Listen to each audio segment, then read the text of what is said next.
اعوذ باللہ من الشیطان الرجیم بسم اللہ الرحمن الرحیم.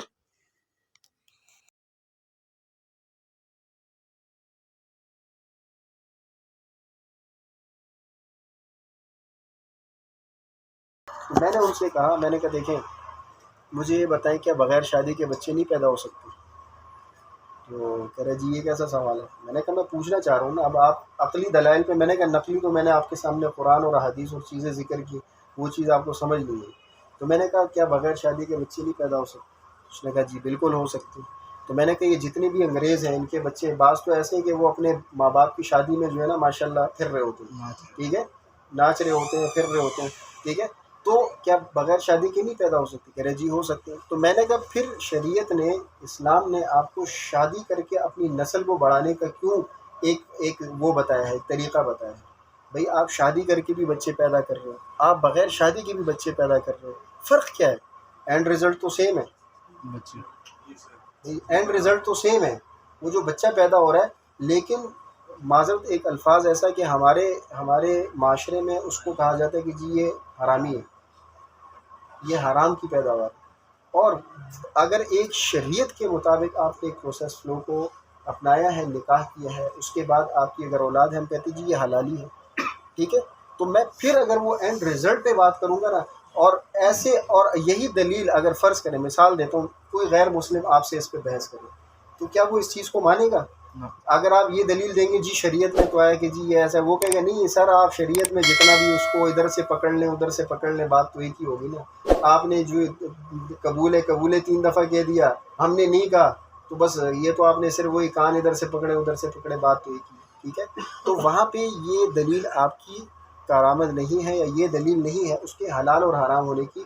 دلیل صرف یہ ہے کہ جو شریعت نے آپ کو طریقہ بتایا ہے، اگر اس طریقے کی بنیاد پہ آپ اپنی ضرورت کو، اپنی حلال اور جائز ضرورت کو پورا کریں گے تو وہ ٹھیک ہے. لیکن اگر آپ اپنی کوئی حلال اور جائز ضرورت کسی غیر شرعی طریقے سے بھی پورا کریں گے تو بھی وہ جائز نہیں ہے. بھئی ایک شخص کہتا ہے کہ جی میں اس لیے ڈاکہ ڈال رہا ہوں کہ میں لوٹوں، امیروں کو لوٹوں اور لوٹ کے غریبوں میں بانٹوں، تو کیا یہ اس کے لیے ثواب کا باعث ہے؟ ٹھیک ہے. کیوں؟ وہ طریقہ غلط ہے، وہ معاملہ غلط ہے. لیکن اگر یہی بندہ خود کما رہا ہے، حلال طریقے سے کما رہا ہے اور پھر غریبوں میں بانٹ رہا ہے، تو اس کا وہ کمانا بھی جائز، کمانا پہ بھی ثواب اور آگے بانٹنے پہ بھی ثواب. تو یہ وہ بیسک، مطلب وہ موٹی موٹی چیزیں جو جس پہ آپ لوگوں سے جو ہے نا بہت زیادہ بحث اور مباحثہ لوگ کر سکتے ہیں یا کرتے بھی ہیں، ٹھیک ہے. بس تقریباً ساتھی میرے خیال سے پورے ہی ہے.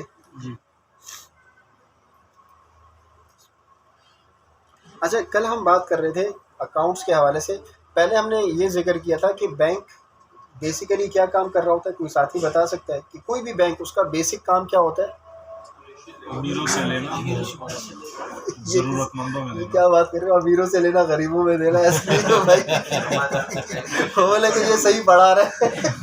یہ اگر کسی اور کے سامنے بول دیا بولے کہ صحیح جا رہے ہو، بھائی بینک کسی غریب کو تو ویسے ہی نہیں دیتا.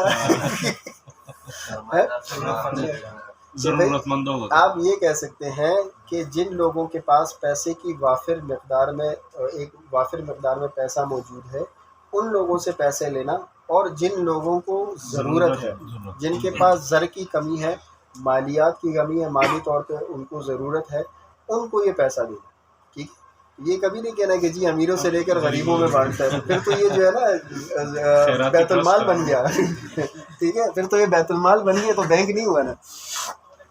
وہ تو ایک کیا کہتے ہیں، ایک اسکول میں جو ہے نا اسی طرح ایک پرنسپل صاحب تھے، اس نے مجھے یہ کہا، کہہ رہے مفتی صاحب آپ کی، کہہ رہے قاری صاحب آپ کی ساری باتیں تو ٹھیک ہے جی، اسلامی بھی ہے، سب کچھ ہے، لیکن یہ چیز سمجھ نہیں آ رہی کہ آپ لوگ غریبوں کو پیسہ نہیں دیتے، آپ لوگ امیروں کو پیسہ دیتے ہیں، تو یہ تو اسلامی نہیں ہوا نا. پھر یہاں تو یہ بات جو ہے نا یہ تو پھر غلط ہے نا. تو میں نے ان سے کہا، میں نے کہا اچھا سر، میں نے کہا پہلے سر آپ سے یہ ذکر کرنا چاہوں گا کہ میں نے کہا جتنے بھی بینکس ہیں یہ کیا ہیں؟ یہ مالیاتی ادارے ہیں. کیا ہے؟ مالیاتی ادارے ہیں. میں نے کہا یہ خیراتی ادارے نہیں ہیں.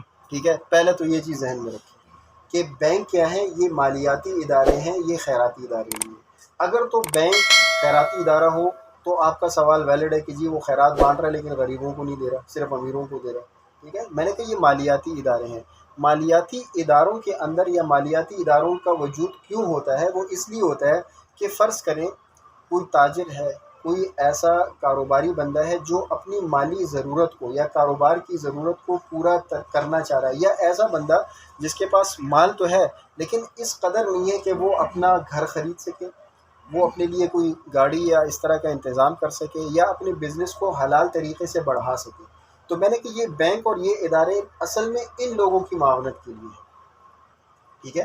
وہ ان لوگوں کی معاونت کرنے کے لیے آپ سے بھی بعض لوگ یہ پوچھ سکتے ہیں، اور یہ ایک اسلامک اکنامکس، اور جیسے اگر اسلامی معیشت کی بات کی جائے تو ویسے اس پہ اعتراض بھی ہے، اسلامک بینکوں پہ یہ ایک اعتراض بھی ہے کہ دیکھیں آپ اگر اسلامی معیشت کی بات کر رہے ہیں، جیسے اس دن ہم نے وہ پڑھے کہ جی یہ 3 معاشی نظام ہے، تو اسلامی نظام تو آپ کو یہ کہتے ہیں کہ بھائی امیروں سے لو اور غریبوں کو دو، ٹھیک ہے. آپ امیروں سے لے کے غریبوں کو دو، غریبوں میں بانٹو. تو یہاں تو نظام وہی لگ رہا ہے کہ جی امیروں سے لو اور امیروں میں ہی بانٹ دو، ٹھیک ہے. تو وہ غریب کدھر گیا بیچ میں، یا غریب کو کہاں دیا جا رہا ہے؟ تو بینکنگ نظام جو ہے نا، اصل میں اس کا مقصد غریبوں کو امیر بنانا نہیں ہے. آپ یہ نہیں کہہ سکتے کہ جی بینک اس لیے کھلے کہ جو غریب لوگ ہیں ان کو امیر بنائے. ہاں، بینک کا ایک اور چھوٹا شعبہ ہے جس کو کہا جاتا ہے مائکرو فائنانس بینک. کیا ہے؟ مائکرو فائنانس بینک، ٹھیک ہے. ہوتا کیا ہے کہ مائکرو فائنانس بینک چھوٹے قرضے یا چھوٹے مالیاتی امور کے اوپر جو ہے نا وہ لوگوں کی وہ کرتے ہیں، ہیلپ کرتے ہیں. کسی کو 5 لاکھ چاہیے، کسی کو 10 لاکھ. اسلامک ہے مائکرو فائنانس میں؟ دیکھیں ایک تو اخوت فاؤنڈیشن ہے اس وقت، ٹھیک ہے، اخوت فاؤنڈیشن. اس کے علاوہ اسلامک مائکرو فائنانس میں NRSP، National Rural Support Programme, NRSP microfinance bank ہے، ٹھیک ہے. ایکچولی یہ کنونشنل بھی تھا، اب انہوں نے اسلامک برانچز بھی اوپن کر دیے. اچھا، اس کے علاوہ آپ کا جو یو بینک ہے اس میں بھی کچھ برانچز اسلامک ہیں، کچھ کنونشنل بینک ہیں. ویسے اکثریت ان کی کنونشنل ہی ہے. جیسے آپ کی یہ 89 کے اوپر 89 کس طرف، ہاں 89 کی طرف آپ جائیں نا تو یہاں وہ PTCL آفس کے پاس ہے. اچھا، میں اپنے ایک ساتھی کے ساتھ گیا، میں نے کہا چلے یار ہم بھی ذرا ان سے سیکھیں کہ کچھ ہمیں بھی آئیڈیا ہو یہ کیسے اسلامی طریقے سے چلا رہے ہیں. تو وہ جو آپ والی بات تھی نا وہ وہی بات ہے. کہہ رہے ہیں جی بس ایک ہی ہے سر، کوئی مسئلہ نہیں ہے، دونوں ایک ہی کام کر رہے ہیں، تو بس انہوں نے صرف نام بدل دیا، باقی معاملات سیم چل رہے ہیں ہمارے. تو میں نے کہا نہیں، آپ تو پھر یہ جو اسلامک نام لگائے، کہہ رہے ہیں سر ہم فکس پہ لیتے ہیں نا، مطلب آپ کو اگر 1 لاکھ روپے کی چیز دے دی، 1 لاکھ روپے دیے ہیں تو ہم 1 لاکھ پہ 10,000 اوپر لے رہے ہیں، ہم فکس کر رہے ہیں نا، ہم زیادہ نہیں لے رہے آپ سے. تو مطلب وہ بیچاری کو خود سمجھ نہیں آ رہا تھا کہ میں سمجھاؤں کیا یا کس طریقے سے بات کروں. تو یو مائکرو فائنانس ہے، NRSP مائکرو فائنانس بینک ہے، اور اخوت فاؤنڈیشن ہے. یہ وہ ادارے ہیں جو اسلامی قرضے یا اسلامی مالیاتی نظام کے طور پہ دیتے ہیں. اچھا، اس میں اخوت فاؤنڈیشن کا سنا ہے میں بھی، کیونکہ اس کے اوپر پراپر میری کوئی اتنی ایسی ورکنگ نہیں ہے، تو اس میں بعض وہ قرض حسنہ کی بنیاد پہ بھی دیتے ہیں، جیسے 50,000 روپے، لاکھ روپے تک یہ لوگ قرض حسنہ کی بنیاد پہ دیتے ہیں. اچھا، یہ کن لوگوں کو دیتے ہیں؟ یہ ان کسانوں کو، جیسے کسی کو کھاد کی ضرورت ہے، کسی کو اپنے فصل میں کے لیے بیج چاہیے، وہ بیج خرید کے دیتے ہیں، ٹھیک ہے. تو اس طرح کی جو بیسک ریکوائرمنٹ ہے وہ ان کو قرض حسنہ کی بنیاد پہ دیتے ہیں. اور ان کا ماشاءاللہ اتنا اچھا سیٹ اپ ہے کہ وہ بغیر مطلب اس سے کہ جی مذہب اس کا کیا ہے، اگر ہندو ہے تو ہندو کو مندر میں جا کے اس سے باقاعدہ وہ کریں گے کہ بھئی آپ اپنے بھگوان کی قسم کھاؤ کہ جی آپ یہ پیسے واپس کرو گے. اسی طرح مسلمان ہے تو اس کو مسجد میں لے جا کے مسجد میں وہ جو ہے اپنا ایک وہ کرے گا، ان سے عہد کرے گا کہ ہاں بھئی میں میرے اپنے پیسے جو ہے میں آپ کو ٹائم پہ. کرسچن کو اسی طرح ان کے اپنے چرچ ورچ لے جایا جاتا ہے. تو اس پیمانے تک وہ ایک کام کر رہے ہیں اس پر، ٹھیک ہے. تو جو نیشنل رورل سپورٹ پروگرام ہوتے ہیں یا اس طرح کے چھوٹے مائکرو فائنانس بینک ہوتے ہیں، وہ مالی طور پہ ان کی ہیلپ بھی کرتے ہیں.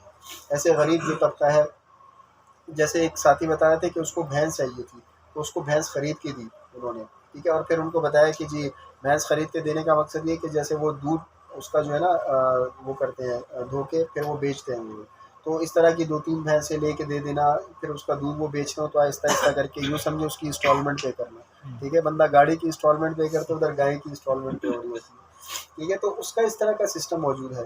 تو وہ جو ڈاکٹر وہ تھے، پرنسپل تھے، تو ان کو میں نے کہا، میں نے کہا دیکھیں یہ مالیاتی ادارے خیراتی ادارے نہیں، پہلے یہ چیز ذہن میں رکھیں. میں نے کہا دیکھیں آپ کا اسکول ہے، میں اگر آپ سے کہوں کہ سر آپ کے علاقے میں کتنے غریب لوگ ہیں، اگر یہ غریب سارے آپ کے اسکول کے باہر کھڑے ہو کے آپ سے مانگنا شروع کر دیں اور آپ کہیں نہیں جی میں تو میں تو ایک تعلیمی ادارہ ہے میرا، میں تو آپ کو کچھ نہیں دے سکتا. تو میں نے کہا آپ کا یہ جواز ہوگا کہ بھئی ہم تو تعلیم دے رہے ہیں، ہم یہاں پہ بیٹھ کے کوئی پیسہ تو نہیں بانٹ رہے، ہمارا کام تعلیم دینا ہے. تو اسی طرح جتنے بھی مالیاتی ادارے ہیں یہ آپ ذہن میں رکھیں کہ یہ مالی طور پہ لوگوں کی معاونت ضرور کرتے ہیں. اور اس کی دوسری وجہ یہ ہے کہ دیکھیں جن لوگوں کا پیسہ ہمارے پاس سیونگ اکاؤنٹ میں، فکس اکاؤنٹ میں پڑا ہوا ہے، اگر تو وہ ہمارے پاس انویسٹمنٹ صرف قرض حسنہ کی بنیاد پہ کرے کہ جی ہم نے آپ کو قرض حسنہ دے دیا، جب آپ کا موڈ ہو گیا دے دینا، تو ہم اس حساب سے، تو ایک ایسا ماڈل تشکیل پا سکتا ہے کہ جی آگے بینک بھی اس کو قرض حسنہ کی بنیاد پہ دے. ٹھیک ہے، غریب لوگوں کو قرض حسنہ کی بنیاد پہ دے کہ ٹھیک ہے بھائی آپ کے پاس جب ہو گیا آپ ہمیں لوٹا دو. تو کیونکہ یہ ماڈل ایسا بنایا گیا ہے، یہ نظام ایسا بنایا گیا ہے کہ اس میں یہ چیزیں پاسبل نہیں ہیں، یہ چیزیں مشکل ہیں. اب یہاں جتنا بھی آس پاس میں آپ دیکھیں جو کاروباری طبقہ ہے، اگر فرض کریں اسلامک بینک نہ ہو، ٹھیک ہے، تو مجبوراً یہ سودی بینک کی طرف آئیں گے. اپنے کاروبار کو بڑھانے کے لیے، اپنے مزدوروں کا خرچہ برداشت کرنے کے لیے، اپنے بلز اور دوسرے اس طرح کے اخراجات کو پورا کرنے کے لیے وہ کسی سودی طریقے کو اپنائیں گے.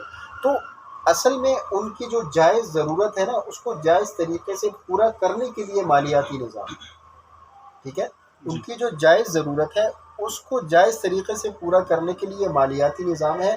یہ قطعاً اس چیز سے وہ ہے کہ جی اس میں آپ کسی غریب کو فیسیلیٹیٹ کر رہے ہیں، کسی غریب کو جو ہے نا آپ غریب کو امیر سے امیر تر کر رہے ہیں. ٹھیک ہے، تو ایسا اس میں کوئی میکینزم نہیں ہے. اچھا، کل ہم نے اسی طرح وہی بات کی کہ ایک طرف جن کے پاس زر زیادہ ہے، مال زیادہ ہے، ان لوگوں سے لینا، اور جن لوگوں کو ضرورت ہے ان کو دینا. اچھا، پھر کل ہم نے پڑھا کہ کس طریقے سے مال لیتا ہے بینک، کن کن طریقوں سے لیتا ہے. پہلا کون سا تھا؟ کرنٹ اکاؤنٹ، دوسرا سیونگ اکاؤنٹ، تیسرا فکس اکاؤنٹ. قرض کی بنیاد کیا تھی؟ کرنٹ تو ہے، ہاں، یعنی کرنٹ اکاؤنٹ کا جو عقد تھا وہ کسٹمر اور بینک کے درمیان کس بنیاد پہ؟ قرض کی بنیاد پہ. سیم اسی طریقے سے جو سودی بینک ہے اس کا بھی کس بنیاد پہ؟ قرض کی بنیاد پہ ہے. ٹھیک ہے، سودی بینک کا جو معاملہ ہے اس کو تو آپ مختصر یہ کہہ سکتے ہیں کہ چاہے وہ کرنٹ ہے، سیونگ فکس ہے، وہ قرض کے اوپر ہے، چاہے وہ آگے فائنانس دے رہا ہے جن لوگوں کو ضرورت ہے وہ بھی قرض کی بنیاد پہ دے رہا ہے. اچھا، سیونگ اور فکس کے بارے میں ہم نے پھر کیا پڑھا تھا؟ مضاربہ اور مشارکہ کی بنیاد پہ. اچھا، قرض کے حوالے سے ویسے بیسک کچھ سلائیڈ میں نے بنائی تھی، اس میں یہی ہے کہ قرض ہم کسے کہتے ہیں کہ آپ اپنا مال کسی کو دیتے ہیں، کسی کو استعمال کے لیے دیتے ہیں کہ بھئی آپ اتنے عرصے کے لیے یا اتنے وقت کے لیے آپ اس کو استعمال کریں. کوئی بھی چیز ہو سکتی ہے وہ آپ کی، ٹھیک ہے، وہ اس کا استعمال کا مطلب یہ ہے کہ اس کا تصرف دے دینا کہ بھئی آپ نے اس کو اس کی ملکیت میں دے دی ہے، اب آپ اس کو استعمال کر سکتے ہیں. قرض کا قطعاً یہ مطلب مسئلہ یہ نہیں ہو سکتا کہ جی آپ نے کسی کو دیا لیکن وہ اس کو استعمال نہیں کر رہا ہے. جیسے امانت اور قرض کے درمیان فرق ہی یہ ہے کہ آپ اگر امانت دے رہے ہیں تو اس کے پاس ملکیت تو آ گئی ہے لیکن اس کے استعمال کا جو وہ ہے نا وہ ایکسیس نہیں ہے اس کے پاس. ٹھیک ہے، آپ نے اس کی اجازت نہیں دی ہے. تو اسی لیے قرض ہم اس چیز کو کہیں گے کہ آپ قرض کی صورتوں میں یہ ہے کہ آپ جس کو دیں گے اس کو تصرف بھی دیں گے کہ بھئی وہ اس کے اندر تصرف کر سکتا ہے. اچھا، پھر ہم نے ہاں سیونگ اکاؤنٹ کا ہم یہ کہہ رہے ہیں کہ جی مضاربہ پہ. اچھا، مضاربہ کے حوالے میں سے کوئی ساتھی تھوڑا سا اس کو ایکسپلین کر دے تاکہ پھر اس کو ہم آگے پڑھنا شروع کریں. مضاربہ ہم کسے کہتے ہیں؟ صحیح ہے، یعنی ایک کیا ہوگا؟ رب المال اور دوسرا مضارب ہوگا. ٹھیک ہے، ایک رب المال اور دوسرا مضارب ہوگا. اچھا، اگر ان کے اصولوں کی یا اس کے اقسام کی بات کریں تو اس میں ہمارے پاس دو اقسام ہیں. کون کون سی مضاربہ میں؟ کوئی ساتھی بتا سکتا ہے؟ اچھا، مضاربہ دو اقسام کی ہیں، ایک ہے مطلق اور ایک ہے مقید. ٹھیک ہے، مطلق اور مقید. یعنی مضاربہ مطلق کا کیا مطلب ہے؟ کوئی ساتھی بتا دے چلے اگر کسی کو. ٹھیک ہے، بہترین اختیار. ٹھیک ہے، یعنی آپ نے کیا کیا کہ جو رب المال ہے اس نے کیا کیا؟ مضارب کو اختیار دے دیا کہ آپ اس کو اپنے حساب سے جیسے چاہے لگائیں. ٹھیک ہے، جیسے چاہے سے مراد وہی ہے کہ شریعت کے دائرے میں رہتے ہوئے آپ اس کو جیسے چاہے لگائیں اور اس سے زیادہ نفع کمائیں. ٹھیک ہے، تو یہ کیا ہو گیا؟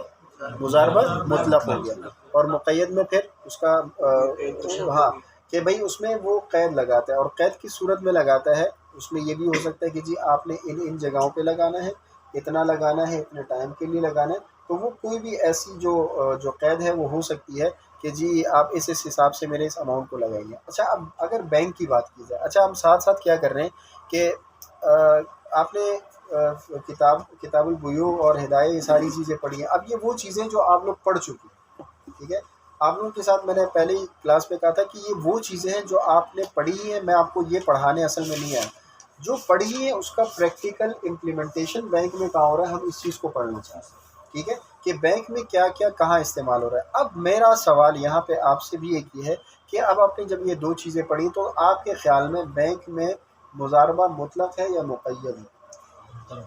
مطلق۔ مطلق ہے۔ میں بھی سر یہی سوال پوچھنا چاہ رہا تھا کہ مطلق مضاربہ جو ہم لوگ کرتے ہیں، اس میں کیا ہم لوگ منتھلی کی قید لگاتے ہیں، جیسے کہ 1.5 سال کا ہو اس کا؟ نہیں، تو آپ کے سوال پہ میرا سوال ہے کہ آپ کے ذہن میں کیا ہے کہ آیا یہ مطلق ہو سکتا ہے یا مقید ہو سکتا ہے؟ مقید ہوگا۔ مقید ہوگا۔ مقید کس طریقے سے ہوگا؟ کہ اس میں اس کی قید بھی ہوگی کہ مجھے پیسہ کتنا ملے گا، اور کتنا مطلب ہمارا وہ کتنا ہونا چاہیے، نفع کتنا ہونا چاہیے، اور مجھے کتنے مہینے میں یہ پیسہ ملے گا۔ اچھا اگر آپ نے یہ لگا دی شرط کہ مجھے کتنا پیسہ ملنا چاہیے، تو پھر تو یہ مضاربہ ہی نہیں ہوا، کیونکہ جو نفع کی شرح ہے نا وہ ہم وہی پرسنٹ پہ ہی میری بات ہاں، ہے کہ ہاں۔ پرسنٹ کتنا ہے ہم لوگ۔ نہیں، پرسنٹ تو یہ ہوا کہ باہمی رضامندی سے ہم جو طے کریں گے۔ طے کر رہے ہیں، پہلی چیز، ٹھیک ہے، اور وقت کا بھی ہم طے کر رہے ہیں کہ جی یعنی کتنے وقت تک ہم یہ انویسٹمنٹ کریں گے یا کتنے وقت تک یہ پارٹنرشپ کریں گے ہم لوگ، ٹھیک ہے۔ اچھا اس میں بتاتا چلوں، ہوتا یہ کہ جیسے آپ ساتھیوں نے فرمایا کہ یہ مطلق ہی ہے، یہ مقید نہیں ہے، ٹھیک ہے۔ مقید اس وجہ سے نہیں ہے کہ جب انویسٹر لگا رہے ہیں نا تو وہ یہ کہہ کے نہیں لگا رہے کہ میرا پیسہ ان جگہوں پہ لگانا ہے، ٹھیک ہے، ان جگہوں پہ لگانا ہے یا اتنے ٹائم کے لیے لگانا ہے۔ اس کی وجہ یہ ہے کہ جو سیونگ اکاؤنٹ ہولڈر ہے نا وہ تو جب چاہے مرضی اس کا پیسہ نکال لے، جب چاہے ڈلوا لے، اس نے تو مجھے قید ہی نہیں کیا، یا اس نے تو بینک کو قید ہی نہیں کیا۔ پھر بینک تو کبھی مقید مضاربت کرے گا ہی نہیں۔ آتے اسی اوپر، اور وہ یہی کر رہا ہوتا ہے، وہ مطلق ہی کر رہا ہوتا ہے۔ وہ کیوں کر رہا ہوتا ہے؟ دیکھیں ہوتا یہ ہے کہ جو سیونگ اکاؤنٹ ہے اس میں اجازت ہوتی ہے کہ کسٹمر جب چاہے پیسہ رکھوائے اور جب چاہے پیسہ نکال لے، ٹھیک ہے، سیونگ کی بات ہے، ٹھیک ہے۔ اب یہ آپ کے لیے ایک نئی چیز ہوگی، کیونکہ اکثر لوگوں کے ذہن میں یہ کہ جی وہ تو سیونگ کا مطلب فکس ہو گیا، خاص مدت تک اب یہ جائے گا نہیں، ٹھیک ہے۔ تو سیونگ اکاؤنٹ کا مطلب مقصد یہ ہے کہ آپ کو ہم نے ایز اے رب المال، میں نے ایز اے مضارب میں نے آپ کو اس چیز کی اجازت دی کہ آپ جب چاہے پیسہ رکھو، جب چاہے نکلواؤ۔ اب آپ کا نیکسٹ سوال یہ ہوگا تو پھر پروفٹ کس طرح ڈسٹریبیوٹ ہوگا، ٹھیک ہے، پروفٹ کو کیسے؟ اب وہ پروفٹ ڈسٹریبیوشن ہم آگے پڑھیں گے۔ فی الحال اس لیول تک آپ یہ بات ذہن میں رکھیں کہ بینک جو مضاربہ کرتا ہے وہ مضاربہ مطلق ہے، مقید نہیں ہے۔ ہاں ہمارے پاس ہوتے ہیں اسپیشل مضاربہ پول۔ اسپیشل مضاربہ کیا ہوتا ہے کہ جب ایک بہت بڑا کلائنٹ آتا ہے ایک بڑی اماؤنٹ کے ساتھ جو ٹریلینز مطلب بلین ٹریلینز میں ہو، اربوں خربوں میں ہو، ٹھیک ہے، اور وہ کہتے ہیں کہ یار میرے لیے اسپیشل یہ آپ اس اماؤنٹ کو انویسٹ کرو اور اس جگہ انویسٹ کرو، ٹھیک ہے، اس جگہ انویسٹ کرو، تو میں آپ کے ساتھ جو ہے نا معاملہ کرنے کو تیار ہوں۔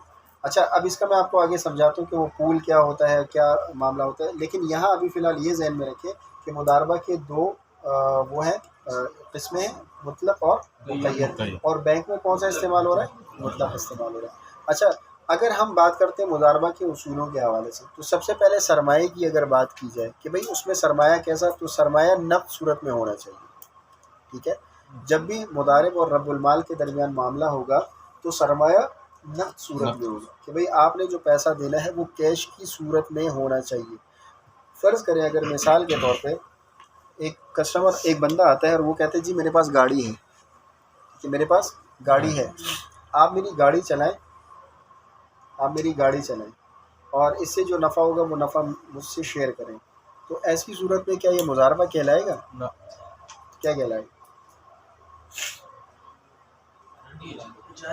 اجارہ ہے۔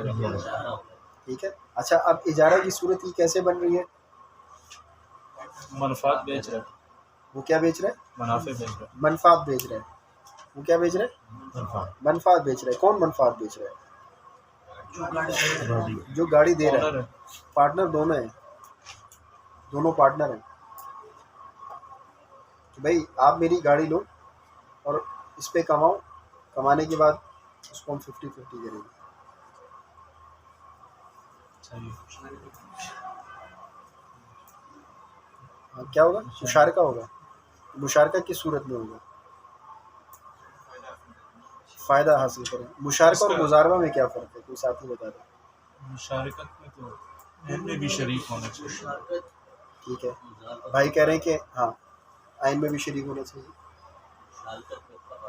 مشارکت یہ ہے کہ اس میں مال دونوں کا ہو، ٹھیک ہے، دونوں طرف سے مال ہو، ٹھیک ہے، اور عمل بھی دونوں طرف سے ہو، کام بھی دونوں طرف سے ہو. ٹھیک ہے، مضاربت یہ ہے کہ ایک طرف سے مال ہو، دوسری طرف سے جو ہے. ٹھیک ہے. اور اگر دونوں طرف سے مال ہو اور ایک طرف سے محنت ہو پھر یہ بھی مضاربت کی ایک صورت ہے. مضاربت کی ہی ایک صورت ہے. یہ بھی مضاربت کی ایک صورت بن سکتی ہے. ٹھیک ہے. اور چلیں مشارکہ کیونکہ آگے آ رہا ہے. اچھا دیکھیں نقد ہونے کی صورت اس وجہ سے اس پہ لگائی گئی ہے نا کہ دیکھیں ہوتا یہ ہے کہ جب بھی نقصان ہوگا نا تو نقصان ہمیشہ جو رب المال ہے اس کے انویسٹمنٹ کے مطابق ہوگا. کیونکہ جو نقصان ہوگا اس کو اس حساب سے آپ وہ آئیڈینٹیفائی کریں کہ بھئی فرض کریں اگر یہ گاڑی تھی 20 لاکھ کی اور یہ گاڑی ڈیمیج ہوگی تو ڈیمیج ہونے کی صورت میں یہ جو جس وقت ہم بات کر رہے ہیں کہ جی کتنا اماؤنٹ یا کتنا وہ لگا ہے تو اس کو ہم کنورٹ روپیز میں نہیں کر سکتے یا اس طریقے سے ہم یہ نہیں کہہ سکتے کہ اس بندے نے کتنا پیسہ لگایا. کیونکہ ہمیشہ مضاربہ کیا ہوتا ہے کہ ایک بندہ اپنا مال دے رہا ہے اور مال دینے کے بعد وہ اس مال کو تصرف میں لا کے کوئی چیز خرید کے بیچ رہا ہے، کسی کو کوئی سروس پرووائڈ کر رہا ہے تو وہ لازمی نقد کی صورت میں ہونا چاہیے. کہ مضاربہ کے اندر آپ جب بھی آپس میں کانٹریکٹ یا عقد کر رہے ہو تو جو بھی سرمایہ ہے وہ نقد کی صورت میں ہو. دوسرا کیا ہے کہ سرمایہ غیر نقد کی صورت. اب اگر غیر نقد کی صورت میں ہو تو ہم نے کیا کہا پھر کیا ہوگا؟ پھر آپ اس کا پہلے مارکیٹ میں ایویلویشن کریں گے کہ بھئی یہ گاڑی مالیت کتنے کی ہے. ٹھیک ہے، یہ گاڑی کی مالیت کتنی ہے، اس حساب سے آپ اس کو ذہن میں رکھتے ہیں کہ جی یہ 30 لاکھ روپے کی ہے تو اس کا مطلب یہ ہے کہ اس بندے کی انویسٹمنٹ کتنے کی ہے؟ 30 لاکھ کی ہے. ٹھیک ہے، کتنے کی؟ 30 لاکھ کی انویسٹمنٹ. لیکن آپ نے اس کو کنورٹ کر ضرور کرنا ہے. یعنی ایک بندہ کہتا ہے اگر میں پیسہ لگا رہا ہوں، دوسرا کہتا ہے میں پیسہ نہیں، میں اپنی گاڑی دے رہا ہوں، دوسرا کہتا ہے کہ ہاں بھائی میں پیسہ اور ساتھ میں کوئی اور ایسا اوزار ہے وہ دے رہا ہوں. اب کیا ہوگا کہ ان سب کو جب جمع کیا جائے گا تو اس کو کنورٹ کر کے جمع کیا جائے گا کہ بھئی ان تمام پیسوں اور چیزوں کو ملا کے ان کی مالیت کتنے کی بنی. ٹھیک ہے، گاڑی تھی 20 لاکھ کی، 10 لاکھ ایک بندے نے دیا تھا، اس نے 20 لاکھ کی گاڑی دی، ہم یہ کہیں گے جی 30 لاکھ کی مالیت ہے. اگلے بندے نے 5 لاکھ لگائے، ساتھ میں کوئی ایسے اوزار اور دوسری چیزیں ملا کے 5 کی ہم نے کہا یہ 10 ہی ہو گئے. تو ہم جب بات کریں گے نا نفع کی تقسیم کی تو اس وقت ہم کیا کہیں گے کہ اس بندے کا سرمایہ لگا تھا 10 لاکھ، اس بندے کا لگا تھا فرض کریں 10 لاکھ، 30 لاکھ، اس بندے کا 10 لاکھ. اب آپ کو اس کے جو ہے نا وہ سمجھنے میں آسانی ہوتی ہے. اس کی وجہ یہ کہ فرض کریں اگر اسی کاروبار میں نقصان ہو گیا تو آپ کیسے اس کو جسٹیفائی کریں گے کہ کون سا بندہ کتنا نقصان برداشت کرے؟ ڈسٹریبیوٹ کرنا. ہاں ڈسٹریبیوٹ کس طرح کریں گے؟ وہ ان کے جو سرمایہ کی اماؤنٹ ہے نا وہ اس کی بنیاد پہ کریں گے کہ جب 10 لاکھ والا جو ہے وہ 10 لاکھ والا 10 لاکھ مطلب آپ یوں کہہ سکتے ہیں کہ وہ تو نقصان کے اوپر ہے. نقصان سے مراد یہ ہے کہ فرض کریں نقصان یعنی ہم 4 بندوں کی اگزامپل لیتے ہیں. ایک بندہ جس نے انویسٹ کیے ہے 10,000 روپے، 10 لاکھ روپے. ٹھیک ہے، دوسرا کسٹمر ہے اس نے انویسٹ کیا ہے 30 لاکھ روپے. ٹھیک ہے، تیسرا کسٹمر ہے اس نے انویسٹ کیا 40 لاکھ روپے. تو کتنے ہوئے؟ 40 اور 30 70 اور 70 اور 10 80 اور اگلے نے کیے 20 لاکھ روپے. تو ٹوٹل یہ 1 کروڑ روپے ہے. اب جب نقصان ہوگا تو نقصان کی شرح کا تناسب اس حساب سے لیا جائے گا کہ جس نے 10 لاکھ لگائے تو اصل میں اس کا نقصان ہوگا 10% کا. جو نقصان اصل میں ہوا ہے فرض کریں 100 روپے نقصان ہوا تو اس میں 10 روپے یہ 10 لاکھ والا برداشت کرے گا. اسی طرح نقصان میں 20 روپے وہ 20 لاکھ والا برداشت کرے گا. 30 والا 30 اور 40 والا 40 کے حساب سے برداشت کرے گا. تو اس میں کیا ہے کہ سرمایہ کا نقد ہونا یا اس کی شرط کیوں ہے وہ اس وجہ سے کہ جب نقصان ہو تو آپ کو اس کی کیلکولیشن کرنے میں آسانی ہے ٹھیک ہے. دوسرا ہے جب رب المال نے سرمایہ مضارب کے حوالے کر دیا تو مضارب معاملہ شروع ہو جاتا ہے معاملہ. یعنی دیکھیں اب اگر فرض کریں آپ تمام کسٹمر ہیں, آج میں نے آپ کا سیونگ اکاؤنٹ کھولا تو آپ کا معاملہ آج سے شروع ہو گیا میرے ساتھ. ٹھیک ہے, آج سے آپ کا معاملہ, یعنی میرے پاس انویسٹمنٹ آج کے دن سے آپ لوگوں کا یوں سمجھے میٹر آج سے چل پڑا ہے.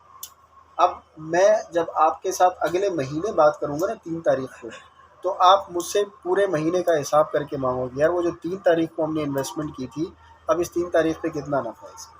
ٹھیک ہے, تو جب مضارب کو رب المال نے مال دے دیا اب اس کا معاملہ وہاں سے شروع ہو گیا. اچھا, تیسرا سرمایہ کا اصول کیا ہے کہ مضارب کے حوالے کرنے سے پہلے اگر وہ ضائع ہو جاتا ہے تو مضاربہ ختم ہو جائے گا.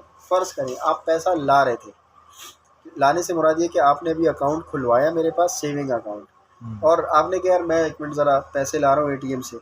آپ باہر نکلے اور باہر جو ہے نا کچھ ضرورت مند حاضر ہو گیا آپ. ٹھیک ہے, تو جو مال آپ نے نکالا تھا ATM سے وہ لے گئے. صحیح ہے. تو ابھی ہمارا جو مضاربہ ہے نا وہ وہی ختم سے مراد یہ کہ جب تک آپ کا پیسہ میرے پاس حوالے نہیں ہوگا تب تک میرا اور آپ کا مضاربہ کا معاملہ نہیں. ٹھیک ہے سر, اس میں ایک سوال یہ ہے کہ کیا بینک اپنے کسٹمر کو بتاتا ہے کہ میں کس کام میں آپ کو پیسہ لگا رہا ہوں؟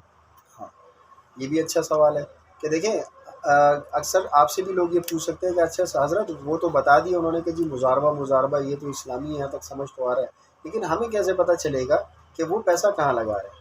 ٹھیک ہے, اچھا اس میں کیا اصول ہے؟ اگر فرض کریں بینک آپ کو صرف زبانی کلام ہے, یہ میں آپ سے پوچھ رہا ہوں, بتا رہا ہوں, آپ کا جواب دے رہا ہوں, لیکن اگر شریعت اس پہ کیا کہتی ہے کہ اگر میں آپ سے کہتا ہوں کہ ہاں سر بالکل حلال جگہ پہ ہی لگ رہا ہے, آپ مطمئن رہیں, تو کیا میرا اتنا اطمینان دلانا کافی رہے گا یا کوئی اور اس کے لیے جہاد کرنی پڑے گی؟ اتنا کافی ہوگا. کیا کہتے ہیں آپ؟ کافی ظاہری قول کا اعتبار ہوگا. ٹھیک ہے, تو فقہا اپنی اپنی رائے دیں اب. ٹھیک ہے, ظاہری قول کا اعتبار ہوگا. اچھا یہ تو یہاں تک چلیں سمجھ آ گئی, لیکن کوئی ایسا بندہ آپ کو ملتا ہے کہ جی ٹھیک ہے سر ظاہری قول تو اپنی جگہ, لیکن دیکھیں آج کل حالات ایسے ہیں, بہت سے لوگ اسلام کے نام پہ لوگوں کو دھوکہ دے رہے ہیں, تو پھر بھی مطلب کوئی کچھ تو پتہ چلنا چاہیے نا ہمیں کہ بھائی کہاں لگ رہے ہیں. ٹھیک ہے, تو ایسی صورت میں کیا آپ سمجھتے ہیں کہ پھر بینک کو کیا کرنا چاہیے ایسی صورت میں؟ کسٹمر کو بتا دے, کیونکہ اس میں ایک مسئلہ ہوگا. وہ مسئلہ یہ ہوگا کہ اگر بالفرض ان کی نفع کی بات ہوتی ہے 10% پہ, ٹھیک ہے, اور اب بینک مثال کے طور پر سونے میں انویسٹ کرتا ہے, اور سونے میں انویسٹ کرتا ہے اور اس وقت اچانک جو ہے نا ریٹ ہائی ہو گیا, انکریز ہو گیا, ریٹ کے انکریز پر بینک کو نفع زیادہ ہو گیا, اور اس وقت ان کی بات 10% پہ ہوئی تھی, لیکن بینک وہی اس کو مہینے کے جو ہے نا 1100 اور 1200 اور 1500 دے رہا ہے. اب اس بینک کو اچانک نفع ہو گیا تو وہ کسٹمر کو وہی 10 11 1200 ہی دے گا, اور اس کو تو پتہ بھی نہیں ہوگا کہ اس نے پیسہ کس میں لگایا ہے. تو مضاربہ کا اصول تو یہی بتاتا ہے نا کہ جو نفع ہوگا وہ نفع تقسیم ہوگا. جیسے فرض کریں آپ سب کسٹمر ہیں میرے, میں بینک ہوں, میں نے آپ سے کہا, یا سب سے پہلے میں ایک بھائی کی مثال لیتا ہوں کہ یہ میرا ایک کسٹمر ہے, یہ آج آتا ہے میرے پاس 1 لاکھ روپے جمع کراتا ہے اور کہتا ہے کہ بھئی نفع کی شرح کیا ہوگی. تو میں نے ان کو بتایا کہ بھئی جو نفع ہوگا, نفع کی تقسیم کی شرح کیا ہوگی. تو میں نے ان سے کہا کہ جو نفع ہوگا نا وہ ہم آدھا تقسیم کریں گے. ٹھیک ہے, جو بھی نفع ہوگا, ٹھیک ہے, میں نے یہ نہیں کہا کہ لاکھ کے اوپر 10% دوں گا یا لاکھ کے اوپر 50% دوں گا. میں نے کیا کہا کہ جو نفع ہوگا اس نفع کا 50% آپ کا 50% میرا. ٹھیک ہے, تو اگر ایسی صورت میں مثال کے طور پہ میں نے آپ کو ایک متوقع ریٹ دیا کہ جی 1 لاکھ پہ مجھے توقع یہ ہے کہ جی 50,000 روپے کا نفع ہو سکتا ہے, تو اس بنیاد پہ 25,000 آپ کے 25,000 میرے. ٹھیک ہے, اگر مثال کے طور پہ فائدہ ہوتا ہے 30,000 کا تو 15,000 ان کے اور 15,000 میرے ہیں.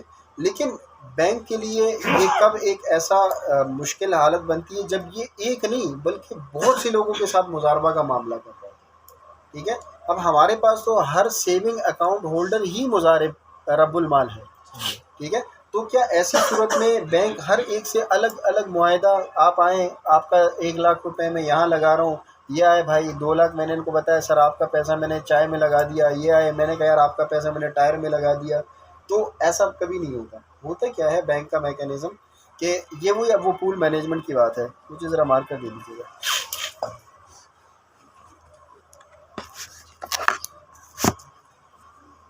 اچھا اگر یہ میکینزم سے پہلے میں ذرا یہ اصول ایک دفعہ پڑھ لوں نا جی, تو وہ یہ ہوگا کہ آگے ہم اس اصولوں کی بنیاد پہ نا وہ ڈسکس کریں گے, کیونکہ یہ دو تین کچھ اصول ہیں. یہ پہلا اصول سرمایہ کا ہی، اس کو آپ نوٹ کریں تاکہ آگے یہ اس میں سوال میں آ جائے. ٹھیک ہے، یہاں تک یہ سمجھ آ گئی کہ سرمایہ اگر ملنے سے مطلب ان کو ہینڈ اوور کرنے سے پہلے اگر ضائع ہو گیا تو وہ ان کا یہ جو عقد ہے یہ عقد نہیں ہو پائے گا. اچھا، نفع کا اصول کیا ہے کہ نفع کی شرح کا تعین ہونا. ٹھیک ہے، کہ آپ جب بھی مضارب اور رب المال آپس میں معاہدہ کرے گا تو نفع کی شرح لازمی اس کا تعین ہوگا کہ بھئی ہم 50-50 کریں گے، 60-40 کریں گے، 70-30 کریں گے، تو جو بھی نفع کی شرح ہوگی وہ لازمی طے ہونی چاہیے. مضارب اور اچھا اس میں ایک اور اصول بھی یہ بتائے کہ اگر بالفرض دونوں نے کوئی معاہدہ کرتے ہوئے اس چیز کا وہ نہیں کیا، فائنلائز نہیں کیا، اور وہ عقد ہوتے ہوئے نفع بھی آ گیا، تو ایسی صورت میں وہ نفع 50-50 ہوگا، وہ آدھا آدھا مطلب اسی ریشو کے حساب سے ہوگا. ٹھیک ہے، تاکہ وہ باہمی دونوں میں جو ہے نا وہ نہ ہو، کوئی جھڑپ نہ ہو اس حساب سے. اچھا، مضارب اور رب المال میں کسی کے لیے بھی نفع کی رقم پہلے سے طے شدہ نہیں ہو سکتی. ٹھیک ہے، میں یہ نہیں کہہ سکتا ہوں کہ بھائی کو میں جو ہے نا 10,000 روپے دے دوں گا. جیسے بہت سے لوگ یہ سوال کرتے ہیں سر یہ جو آپ لوگوں نے 11%، 12%، 15% لکھا ہوتا ہے تو سر یہ تو پہلے سے طے ہو گیا. جب آپ نے طے ہی کر دیا کہ بھئی اتنا % ملے گا، تو پہلی چیز تو یہ ہے کہ وہ جو 11% ہے وہ نفع کی شرح ہے، وہ آپ کی انویسٹمنٹ کی شرح نہیں ہوتی، پہلی چیز. دوسرا یہ ہے کہ وہ متوقع نفع کی شرح ہوتی ہے. ہم کبھی بھی یا کوئی بھی اسلامک بینک آپ کو کبھی یہ نہیں کہے گا کہ سر 11% کا مطلب 11%. 11 کا مطلب یہ کہ اگر 12 ہوا تو 12 بھی ملے گا، 11 کا مطلب اگر 10 ہوا تو 10 بھی ملے گا. ٹھیک ہے. اچھا، اسی طریقے سے نفع کی رقم سرمایہ سے مشروط، یعنی آپ یہ بھی نہیں کر سکتے کہ جی آپ نفع کو تعین کر لیں کہ جی اگر 1 لاکھ کوئی دے رہا ہے تو 1 لاکھ والے کو میں دوں گا 10,000، کوئی اگر دے رہا ہے 5 لاکھ تو میں اس کو دوں گا 20,000. تو آپ اس کو رقم کے ساتھ تعین نہیں کر سکتے اس نفع کی شرح. اور آخری کیا ہے کہ مالی نقصان مکمل جو برداشت کرے گا وہ مضارب کرے گا، وہ رب المال کرے گا، اور محنت کس کی ضائع ہوگی؟ مضارب کی. ٹھیک ہے، کہ پوری محنت مضارب کی، جو اس نے وقت دیا، جو اس نے محنت کی، اس کو یہ نقصان ہے. اور رب المال کا کیا ہے کہ وہ جو سرمایہ ہے، جتنا اس سرمایہ کا نقصان ہے وہ برداشت کرے گا. یہاں تک اس میں کوئی سوال؟ ٹھیک ہے، مضارب جی. نقصان میں مضاربت کا قاعدہ یہ ہے کہ اولاً نفع کو واپس لوٹایا جاتا ہے. اولاً نفع کو واپس لوٹایا جاتا ہے. ٹھیک ہے، یعنی دونوں نے جو نفع حاصل کیا ہے ٹھیک ہے، اور مال نے مضارب نے، ٹھیک ہے، وہ نفع واپس کیا جاتا ہے. ٹھیک ہے، اگر اس سے نقصان کی تلافی ہو جائے تو ٹھیک، ٹھیک ہے. نہیں تو پھر جو ہے وہ نقصان کو رب المال کے انویسٹ کی طرف دینا جاتا ہے. یہ دوبارہ مجھے سمجھائیے، اچھی بات کی. جی، مضاربت میں یہ قاعدہ ہے، نقصان کی صورت میں اس طرح ہوگا کہ اگر نقصان ہو جائے، مثلا نقصان ہو گیا 10,000 روپے کا، ابھی تک ہم 10,000 روپے نفع کما چکے ہیں، 5,000 مجھے ملے ہیں، 5,000 جو ہے مضارب کو ملے. تو اب یہ نفع جو ہم نے کمایا یہ واپس دیں گے اور اس نقصان کی جو ہے تلافی کی جائے گی. اگر 10,000 سے تلافی ہو گئی، نقصان 10,000 کا تھا، ہم نے کمایا 10,000 کا، تو وہ ٹھیک ہو گیا. اگر نقصان زیادہ ہو جائے، یہ نفع بھی پورا نہ کرے، اس کے بعد جو ہے جو انویسٹ ہے اس کی طرف جایا جائے گا. اچھا، اگر مثال کے طور پہ میں آپ سے ایک سوال کرتا ہوں کہ انویسٹمنٹ جو ایک کسٹمر نے کی 2 سال کی انویسٹمنٹ کی، جی ٹھیک ہے، 2 سال کی انویسٹمنٹ کی، پہلے سال میں نے اس کو 11% کے حساب سے نفع دے دیا، اگلے سال جو ہے نا نقصان ہوا، اب آپ کیا کہہ رہے ہیں کہ وہ جو پچھلے سال 11% نفع کمایا گیا تو کیا یہ اس کو واپس کریں گے؟ جی. نقصان کی صورت میں اس طرح. اچھا، چلیں، یہ تو میرے لیے ایک نئی چیز ہے، اور اس پہ میں بھی ذرا پوچھ رہا ہوں کہ بھئی اگر مثال کے طور پہ پہلے سال کا جو معاہدہ تھا وہ کیونکہ ان کے معاہدہ اگر جتنے وقت کا معاہدہ ہے وہ اسی معاہدے کے درمیان، اچھا نیا معاہدہ ہوا، پہلا یعنی معاہدہ پچھلے سال والا معاہدہ ختم ہوا، 1 سال کا ہوا تھا، وہ ہم نے نفع تقسیم کیا، اس کے بعد معاہدہ ختم، پھر نئے سرے سے جو ہاں معاہدہ ہوا ہاں صحیح اس کا ہے، صحیح ہے، اس کا صحیح ہے، حساب صحیح ہے. اچھا، ہمارے ہاں تھوڑا سا یہ اب تھوڑا سا مجھے اس بات کی کلیئرٹی آ گئی. دیکھیں، ہوتا یہ کہ ہمارے ہاں جو نفع کی جو شرح کا جو وہ ہے نا پرسنٹیج، وہ سالانہ بہاف پہ ہوتا ہے، یعنی 11% سالانہ. ٹھیک ہے، اب سالانہ کا مطلب یہ کہ ہماری بک کلوز ہوگی دسمبر 2031 کو، یا ہم یہ کہتے ہیں کہ جی آپ کا جب وہ سال پورا ہوتا ہے تو اس سال کے حساب سے ہم آپ کی نفع آپ کے ساتھ اصل میں شیئر کر رہے ہوتے ہیں. فرض کریں اگر ہم نے آپ کو 11% پروفٹ بتایا اور آپ کو ماہانہ پروفٹ ملتا رہا 12% کے حساب سے، تو جب ہماری بک کلوز ہو رہی ہوگی تو یہ دیکھا جائے گا کہ نفع ہم نے آپ کو زیادہ دیے یا کم دیے. فرض کریں نفع ہونا تھا 12% لیکن ہم نے دیا آپ کو 11%، تو ہم پہلے وہ ایکسس نفع آپ کو دیں گے، اس کے بعد اس کتاب کو کلوز کریں گے. ٹھیک ہے. اسی طریقے سے اگر آپ کو میں نے بتایا 11% اور آپ ماہانہ 11% کے حساب سے ہی پروفٹ لے رہے تھے، اور اصل میں وہ پروفٹ سال کے اینڈ میں کلوز ہوا 10% پہ. ٹھیک ہے. تو وہ جو 1% کا نقصان ہے وہ پہلے ہم آپ کے اس دیے گئے اماؤنٹ سے کاٹیں گے، جو ہم نے اصل میں 11 کے حساب سے دیا تھا آپ کو. پورے ماہانہ جو آپ کو مل رہا تھا وہ 11% کے حساب سے. تو جو بھائی نے ذکر کیا کہ طریقہ کار وہی ہے کہ اصل میں نقصان ہوا تھا وہ 1% کا، تو پہلے اس کو منہا کیا جائے گا آپ کے اس نفع سے، اصل نفع سے، اس کے بعد جو ہے نا آپ کو نفع فائنل کر کے دیے تھے. بالکل ایگزیکٹلی ایسے. اچھا، مضاربت کے فاسد ہونا. اگر مضارب کی شرائط میں سے کوئی شرط پوری نہ ہو، جیسے نفع کی مقدار طے نہیں ہے، تو ایسی مضاربت فاسد ہو جاتی ہے. ٹھیک ہے. اگر مضاربت فاسد ہو جائے تو مضارب کی حیثیت ایک اجیر کی ہوگی اور اس کو مارکیٹ کے ریٹ پر اجرت دی جائے گی. یعنی اگر مضاربت کی شرط میں کوئی شرط پوری نہیں ہوئی تو کیا ہو گیا، وہ مضاربت فاسد ہو گئی آپ کی. ٹھیک ہے، وہ ختم ہو گئی. اچھا، اور اگر یہ فاسد ہو جاتی ہے تو ایسی صورت میں جو مضارب ہوگا وہ کیا کہلایا جائے گا، وہ اس کا مثال ایز این ایجنٹ ہوگا. جیسے آپ کسی کو اجرت پہ اس کی جو وہ لیتے ہیں، اس کی سروسز لیتے ہیں. مزدور ہے. ٹھیک ہے. مزدور، جیسے مزدور کے طور پہ آپ یا اپنا ایجنٹ یا اپنا وکیل مقرر کر لیتے ہیں. ٹھیک ہے. تو وکیل کو جس طرح آپ اس کی وکالت کی اجرت دیتے ہیں، اسی طریقے سے اس بندے کو آپ اجرت دیں گے، اس کا معاوضہ دیں گے. ٹھیک ہے. اچھا، کاروبار کے انتظام کے اصول. مضاربت میں مضارب کی ذمہ داری ہے کہ وہ کاروبار مضاربت میں جو انتظامی امور ہے وہ کس کے پاس ہوں گے، وہ مضارب کے پاس. اب رب المال اس میں جو ہے نا کوئی عمل دخل یا کوئی ایسا معاملہ نہیں کر سکتا. رب المال کو یہ حق نہیں کہ وہ کاروباری فیصلوں میں مداخلت کرے. رب المال مجموعی طور پر کاروبار پر نظر رکھے. ٹھیک ہے. جو بھائی کا سوال تھا نا کہ یار یہ بھی تو ہے کہ اس نے یہ بھی تو دیکھنا ہے کہ میں اگر پیسہ لگا رہا ہوں تو میرا پیسہ کہاں لگ رہا ہے. تو یہاں تک تو ٹھیک ہے. اب اس نے یہ بھی تو نظر رکھنا ہے کہ بھائی ٹھیک ہے، اگر مجھے یہ نہیں پتہ چل رہا میرا لاکھ کہاں لگ رہا ہے، لیکن مجھے یہ تو پتہ چلنے کہ بینک کہاں انویسٹ کر رہا ہے. ٹھیک ہے. کن اداروں میں کن جگہوں پہ انویسٹ کر رہا ہے.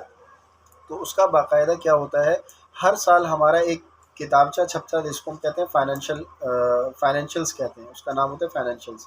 وہ کتابچہ کیا ہوتا ہے، اس پورے سال کی کارکردگی جو بینک کی ہوتی ہے وہ، اور اس کے اندر اس کے تمام نوٹس مینشن ہوتے ہیں کہ بھئی کتنا پیسہ مضارب کا کن اداروں سے مراد کن فیلڈز میں.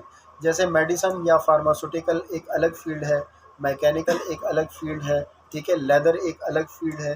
تو ان تمام کا باقاعدہ اس میں مینشن کیا ہوتا ہے کہ جی اس سال ہم نے لیدر کے اندر اتنا انویسٹ کیا، جو اسکریپ ہے اسکریپ ڈپارٹ کے اندر ہم نے اتنا انویسٹ کیا.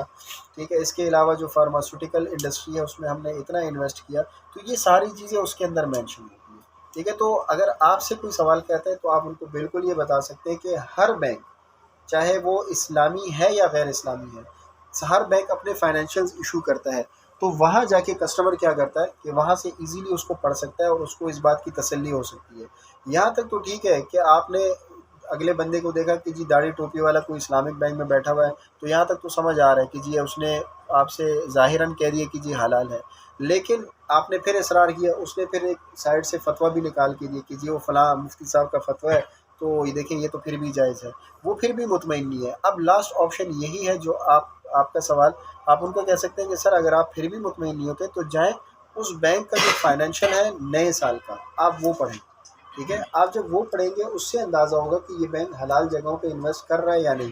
اچھا، ایک بندہ اس لیول میں بھی بہت آگے لیول کا بندہ مجھے ملا، اس نے کہا نہیں سر یہ بھی تو پاسبل ہے، فائنینشیلس تو آپ اپنے بنا رہے ہیں، مطلب ہر بینک اپنے چھاپتے، تو کیا پتہ وہ دکھا رہا ہو کہ جی میں اسکریپ پہ انویسٹ کر رہا ہوں، پیچھے وہ ہیروئن میں چلا رہا ہوں، پاؤڈر آ رہا ہو ادھر ادھر، تو اس کا کیا ہوگا.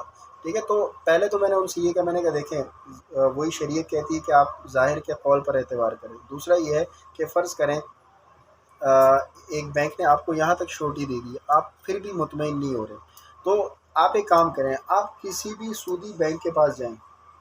یہ میں آپ سے بھی کہہ رہا ہوں، آپ کسی بھی سودی بینک کے پاس جائیں اور ان کو یہ کہیں کہ جی میں کوئی بھی ایسا کام بتا دیں جو انلیگل ہو. آپ ان کو بولیں کہ بھائی میں کوئی چرچ پاؤڈر کا کام کرتا ہوں، میں آپ کے پاس اکاؤنٹ کھلوانا چاہ رہا ہوں. ٹھیک ہے. میں آپ کے پاس اکاؤنٹ کھلوانا چاہ رہا ہوں, ابھی کچھ لے نہیں رہا ہوں آپ سے, ایک تو ہونا ہے بینک سے فائنینسنگ لینا, میں آپ کے پاس اکاؤنٹ کھلوانا چاہ رہا ہوں, تو وہ آپ کو اسٹرکٹ اسی وقت منع کر دے گا کہ نہیں سر ہم آپ کا اکاؤنٹ نہیں کھول سکتے, پہلی چیز. ٹھیک ہے, یعنی یہ ان لوگوں کے لیے سوال کا جواب ہے جو یہ کہتے ہیں کہ یار ہمیں کیا پتہ کہ پیسہ حلال جگہ پہ لگ رہا ہے. یعنی آپ شریعہ جو چیکنگ ہوتی ہے نا بینکوں کے اندر, وہ اس حد تک ہوتی ہے کہ میرے پاس جو پیسہ آ رہا ہے نا, میں اس چیز کو بھی انشور کروں کہ میرے پاس آنے والا حلال کمانے والا بندہ ہے بھی کہ نہیں, پہلی چیز.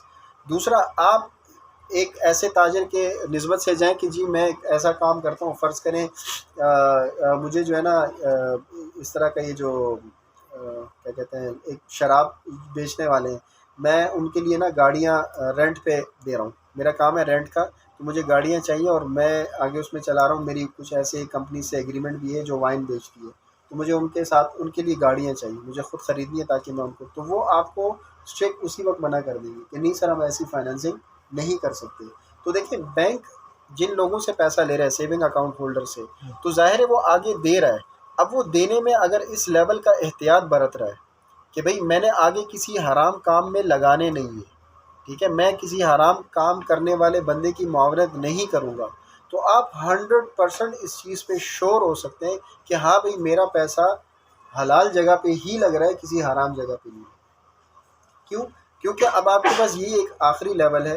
میں نے اس کو یہ کہا, میں نے کہا آپ جائیں اور کسی بھی بینک میں آپ یہ کہہ دیں کہ میں کوئی فلاں حرام کام کرتا ہوں یا کاروبار ہے میرا, مجھے اس کے لیے آپ فائنینسنگ کریں. تو میں نے کہا اگر وہ بینک آپ کو فائنینس کر لیتا ہے تو آپ 100% یہ اس بات کو ذہن میں رکھ لیں کہ یار یہ آپ کا پیسہ حرام جگہ پہ بھی لگ رہا ہے. لیکن اگر آپ کا وہ اس لحاظ تک احتیاط برت رہے ہیں تو آپ پرسکون ہو جائیں کہ جی اب آپ کو اس کے علاوہ کوئی بڑی دلیل دینے کی ضرورت نہیں ہے. ٹھیک ہے, تو یہ اس کا ایک مطلب مختصر سا یہ جواب ہے. اچھا, دوسرا یہ بھی ہوتا ہے کہ ضروری نہیں ہے کہ جو شریعہ جو چیک اینڈ بیلنس ہوتا ہے وہ برانچ لیول پہ, ایک تو ہمارے انٹرنل شریعہ آڈٹ ہوتے ہیں, ایک ایکسٹرنل شریعہ آڈٹ ہوتا ہے. اب ایکسٹرنل شریعہ آڈٹ کے لیے باقاعدہ اسٹیٹ بینک کی ایک الگ شریعہ ڈپارٹ کی ٹیم آتی ہے. ٹھیک ہے, وہ اس چیز کو شور کرتی ہے کہ یار یہ جو معاملات چل رہے ہیں بینکوں میں, ان کے جتنے بھی عقود ہو رہے ہیں وہ آیا شریعت کے مطابق ہیں بھی کہ نہیں. تو اگر انٹرنلی بھی ایک بندہ یہ کہے کہ یار بینک کا اپنا عملہ تھا, انہوں نے اپنے معاملات کو شریعت کے مطابق دکھانے کے لیے افلاں کیا اور ڈمکانہ کیا, تو اس کے اوپر بھی ایک اور شریعہ چیک اینڈ بیلنس کے لیے آپ کے پاس اتنا ایک بہترین نظام موجود ہے. تو کوئی بھی بندہ یہ نہیں کہہ سکتا کہ جی جتنے بھی معاملات ہو رہے ہیں اس میں کہیں نہ کہیں ہمیں شک ہے کہ کوئی حرام کام ہو رہا ہے, کہیں نہ کہیں پہ کوئی ایسا معاملہ ہو رہا ہے جو شریعت کے مطابق نہیں ہے. ٹھیک ہے, اچھا آگے ہے رب المال. کوئی ہاں, رب المال مجموعی طور پر کاروبار پر نظر رکھے, مضارب کے لیے رب المال کی طرف سے دی گئی ہدایت پر عمل کرے. اچھا, اب کیا ہے, یہ وہ اس مضاربہ کی بات ہو رہی ہے جس میں وہ مقید کی حد تک ہے کہ بھئی اگر مثال کے طور پہ وہ کوئی قید لگا رہا ہے یا کسی اسپیشل مضاربہ پول میں انویسٹ کر رہا ہے, تو جو ہدایت رب المال نے دی ہے اس کے حساب سے وہ اس نظام کو سنبھالے گا. اچھا, مضاربہ ختم ہونے کے اصول میں کیا ہے کہ مضاربت دونوں فریقوں کی رضامندی کے بغیر ختم نہیں ہو سکتا. جب تک دونوں رضامند نہیں ہوں گے یہ مضاربہ ایگریمنٹ ختم نہیں ہوگا. کسی ایک کے انتقال کی وجہ سے مضاربت ختم ہو سکتی ہے, یا دونوں فریق میں سے اگر کوئی ایک قانوناً اہل نہ ہو تو معاہدہ ختم ہو جائے گا. ٹھیک ہے, جیسے فرض کریں آپ کسی 15-16 سال کے بچے سے جو ہے نا معاہدہ کریں کہ آ جاؤ بھائی تم گھر سے پیسے لے آؤ, میں بھی لاتا ہوں, مل کے کاروبار چلاتے ہیں. ٹھیک ہے, تو مطلب یہ ہے کہ جب وہ قانوناً اہل نہیں ہے, ٹھیک ہے, یعنی لیگلی وہ الاؤ نہیں ہے, تو آپ ایسے بندے کے ساتھ مضاربہ نہیں کر سکتے.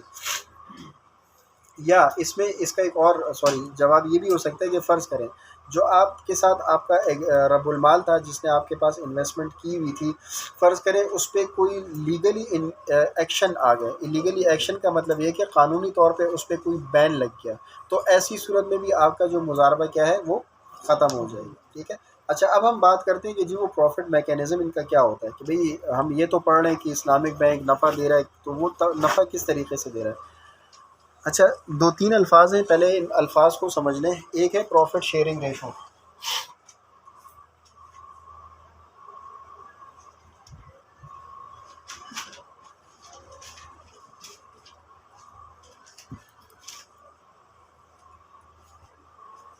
اچھا, دوسرا ہے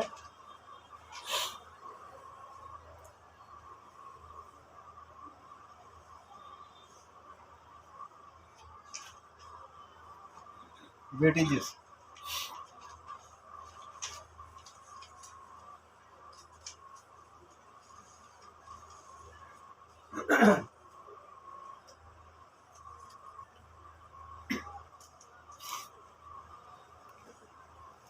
یہ 3 الفاظ ہیں، یہ بہت زیادہ استعمال ہوتے ہیں بینکنگ انڈسٹری کے اندر.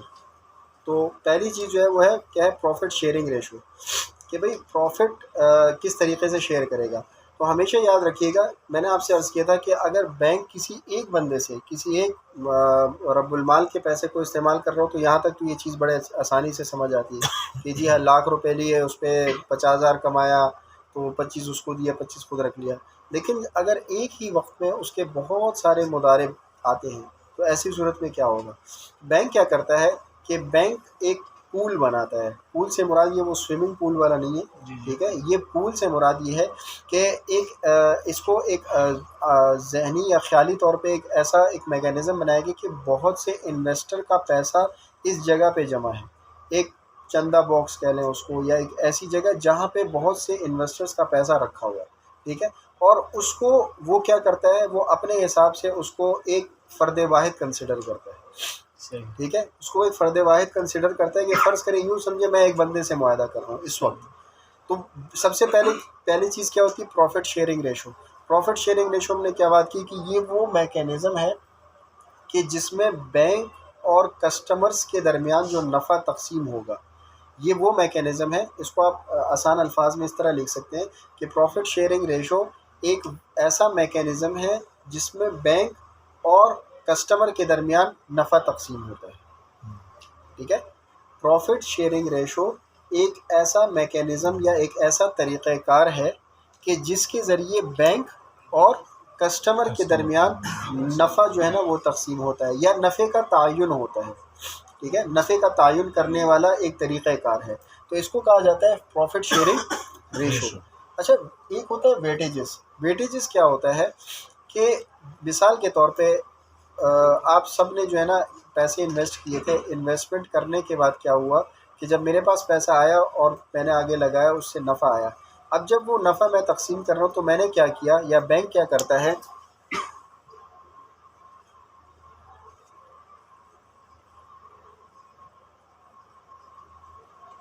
بینک نے کہا کہ جی میں جیسے بھی ہم نے ذکر کیا کہ کسٹمر اور بینک کے درمیان جو تقسیم ہو رہا ہے اس کا میکینزم، اس کو ہم کہتے ہیں پروفٹ شیئرنگ ریشو. اب یہ پول کیا ہے؟ یہ کسٹمرز کا پول ہے.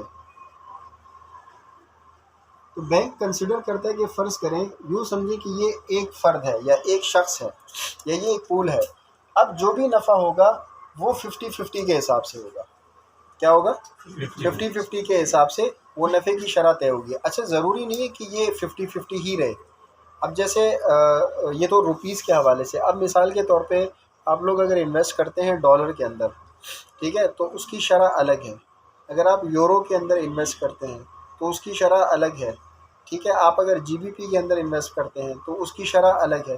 تو یہ دونوں کے درمیان یعنی بینک اور کسٹمرز کے درمیان جو شرح ہے، جو میکینزم ہے، اس کو ہم کہہ رہے ہیں کہ جی یہ پروفٹ شیئرنگ ریشو. اب نفع فرض کریں، مثال دے رہا ہوں کہ جی 100 روپے کا نفع ہوا، اس حساب سے 50 روپے بینک کو مل گئے، اس حساب سے 50 روپے اس پول کو مل گئے. اب دیکھیے ہم نے یہ بات کی، اصل میں یہ پول مثال دیتا ہوں جی یہاں پہ 4 بندے ہیں، 4 کسٹمر ہیں. اب ان چاروں میں یہ 50 روپے کیسے تقسیم کرنا ہے، ٹھیک ہے. یہ 50 روپے ان چاروں بندوں میں کیسے تقسیم کرنا ہے، اس میکینزم یا اس طریقہ کار کو کہا جاتا ہے ویٹیجز. کیا کہا جاتا ہے؟ ویٹیجز. ویٹیج کا مطلب یہ ہوتا ہے کہ آپ کسی کو قدر دے رہے ہو. ویٹ کیا ہوتا ہے بھائی؟ توازن، وزن، ٹھیک ہے، وزن. تو ویٹیجز کا مطلب یہ ہے کہ آپ کس بندے کو کتنا وزن دے رہے ہیں یا اس کو کتنا آپ اپنے حساب سے سمجھ رہے ہیں یار یہ بندہ میری بھی بہت زیادہ اس کا یعنی نفع دینے کا جو ہے نا مجھے حقدار لگتا ہے، یار اس بندے کو واقعی زیادہ دینا چاہیے، اس کو کم دینا چاہیے، ٹھیک ہے.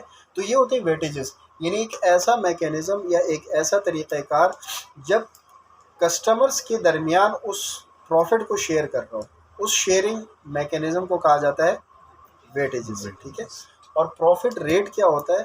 پروفٹ ریٹ ہوتا ہے جو اصل نفع ہو جاتا ہے. اصل میں جو نفع، اب فرض کریں یہ جو 100 روپے کا نفع ہوا ہے، اصل میں یہ وہ پروفٹ ریٹ ہے، ٹھیک ہے. جیسے میں کہتا ہوں جی لاکھ کے اوپر 10% کا نفع ہوا، لاکھ کے اوپر 20% کا نفع ہوا. اور ان چاروں کے لیے 12.5 روپے پروفٹ ریٹ ہوگا. نہیں، اب یہ آ رہا ہوں، اسی کے اوپر آ رہا ہوں، ٹھیک ہے. یہ پہلے یہ تین الفاظ، یہ تینوں چیزیں آپ لوگوں کو سمجھ آ گئی کہ پروفٹ شیئرنگ ریشو، ویٹیجز اور پروفٹ ریٹ میں فرق کیا ہے. ٹھیک ہے، اب ہم آتے ہیں بھائی کے سوال کی طرف کہ دیکھیں یہاں تک تو چیز سمجھ آ رہی. جی جی. پروفٹ ریٹ کا مطلب یہ ہے کہ مثال کے طور پہ میں نے آپ سے کہا کہ سر جو نفع آیا ہے ہمارے پاس وہ اس سال کا 10%، 50%، 30% بڑھا ہے، تو یہ وہ پروفٹ ریٹ ہے ہمارا. یعنی اصل میں جو نفع ہوا ہے نا، اصل میں جو فائدہ ہوا ہے وہ. اچھا یہ بھی آپ کو بتاتا چلوں، یہ دو چیزیں کب اناؤنس ہوتی ہے یا یہ کب بتانے کی ہوتی ہے، یہ ہمیشہ یاد رکھیے گا کہ جیسے آج کا 3 تاریخ ہے، یعنی پچھلے مہینے کی 26، 27 یا 28 تاریخ کو یہ دو چیزیں یہ اناؤنس ہو چکی ہیں اس مہینے کے لیے. یعنی یوں سمجھیں کہ جب آپ کوئی معاہدہ کرنے جا رہے ہوں، رب المال اور مضارب جب معاہدہ کرنے جا رہا ہو تو یہ دونوں چیزیں اس کو پتہ ہونی چاہیے. یہ دونوں چیزیں اس کو پتہ ہونی چاہیے کہ بھائی بینک نے اور پول کا آپس میں کیا ہے ریشو، اور اس ریشو سے پھر ویٹیجز کے تھرو مجھے کیا ملنا ہے. ٹھیک ہے، یا میں جس کیٹیگری میں جس پول میں میں فال کر رہا ہوں اس پول کو کتنا مل رہا ہے. ٹھیک ہے، تو یہ دونوں چیزیں ہمیشہ معاہدے کے شروع میں یا اس ٹائم یا ٹینیور کے شروع ہونے سے پہلے آپ کو اناؤنس کرنی پڑتی ہے. اور یہ کب ہوتا ہے؟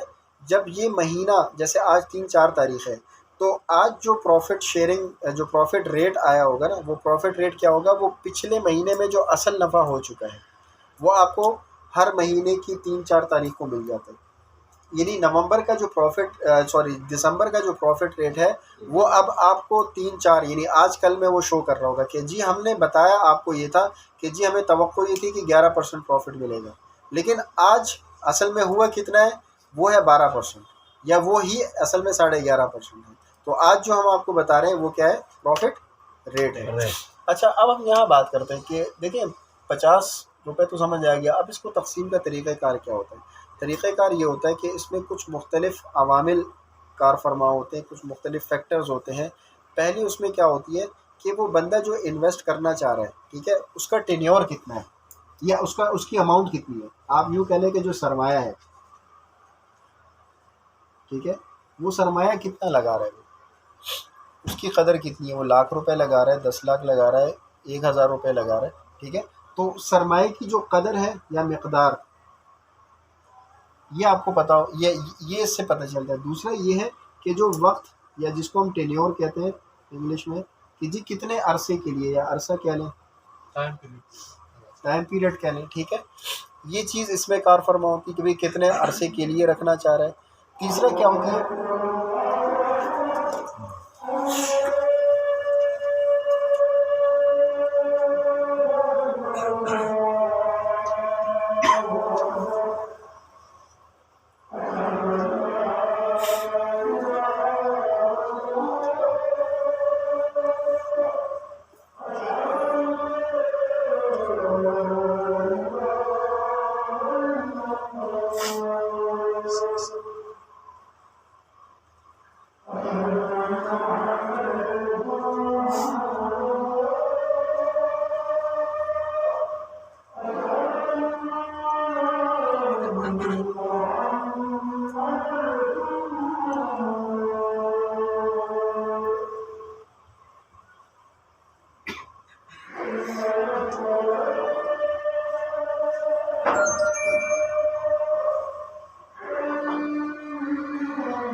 ایک سوال جی جی. کہ میں نے جو ہے مثلاً سیونگ اکاؤنٹ کھولا اور رقم دیا، تو جب تک وہ کسی کاروبار میں لگا نہیں ہے تو مجھے کے اوپر ملے کس کے اوپر ملے گا؟ گا؟ ٹھیک ہے ٹھیک ہے، اس سوال پہ بھی آتے ہیں، اس کو ذرا میں پورا کروں۔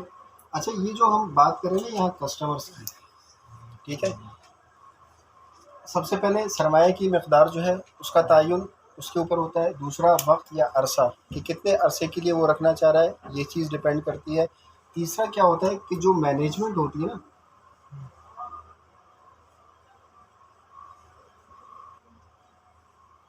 مینجمنٹ بھی کچھ چیزیں ڈیسائیڈ کرتی ہے۔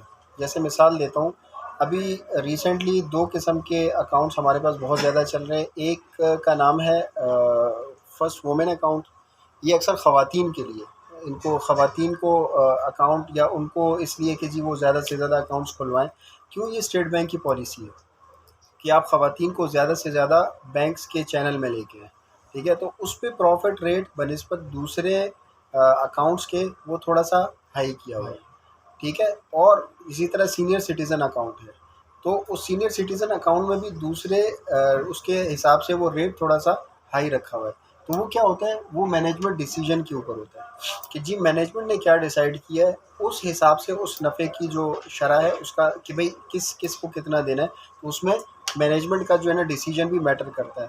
اور چوتھی چیز جو ہے نا وہ ہوتی ہے کہ اس وقت مارکیٹ اسٹریٹجی کیا چل رہی ہے، ٹھیک ہے، مارکیٹ کی جو اسٹریٹجی ہے یا مارکیٹ میں اس وقت جو رائج ایسے لکھتے ہیں، رائج جو نفع کا تناسب ہے نا وہ کیا ہے، یعنی مثال کے طور پہ جیسے ایک مارکیٹ ہے جہاں پہ کپڑا بیچا جاتا ہے، اب دیکھا یہ جاتا ہے کہ جی گل احمد کا کپڑا تمام دکانداران کس ریٹ پہ بیچ رہے ہیں، تو وہ یہ دیکھتے ہیں کہ جی مارکیٹ میں اس کا تناسب کیا چل رہا ہے، تو یہ بیسک چیزیں ہوتی ہیں کہ جس کی بنیاد پہ یہ جو ویٹیجز ہیں اس کی ہم بات کر رہے ہیں، کیونکہ یہ ویٹیجز اصل میں کیا کر رہے ہیں، وہ کون سا میکینزم ہے، کن لوگوں کے درمیان ڈسٹریبیوٹ ہو رہا ہے، کسٹمرز کے درمیان یا پولز کے درمیان۔ اچھا، پولز کیوں کہتے ہیں یا کسٹمر کیوں کہتے ہیں اس کو، کہ جیسے بھائی کا بھی سوال آیا نا کہ جی مطلب کیسے اس کو ہم تعین کریں گے یا کیسے پتہ چلے گا کہ یار جیسے میں نے ابھی انویسٹ آج سے ہی کیا ہے تو میری انویسٹمنٹ کیسے کاؤنٹ ہو جائے گی کہ جی اب پروفٹ کا حصہ، جیسے ہم نے کہا کہ بھئی میٹر چل پڑا، ٹھیک ہے، تو میٹر چل کیسے پڑا، اگر میں اس کو تھوڑا سا مزید زوم کروں، یعنی ابھی تک تو ہم نے یہ چیزیں پڑھی، اس کو تھوڑا زوم کیا، ہمیں پتہ چلا کہ یار یہ چیز سامنے آئی ہے، اگر آپ اس کو مزید زوم کریں نا تو یہ جو 4 بندے ہیں آپ اس کو 4 پولز کنسیڈر کریں، 4 پول کس طریقے سے کہ ہمارے پاس جو سیونگ اکاؤنٹ ہے نا یہ ایک الگ پول ہے، یہ جو میں نے آپ کو یہ بتایا نا یہ اصل میں الگ الگ پولز ہیں، یہ کیا ہے، الگ الگ پولز ہیں۔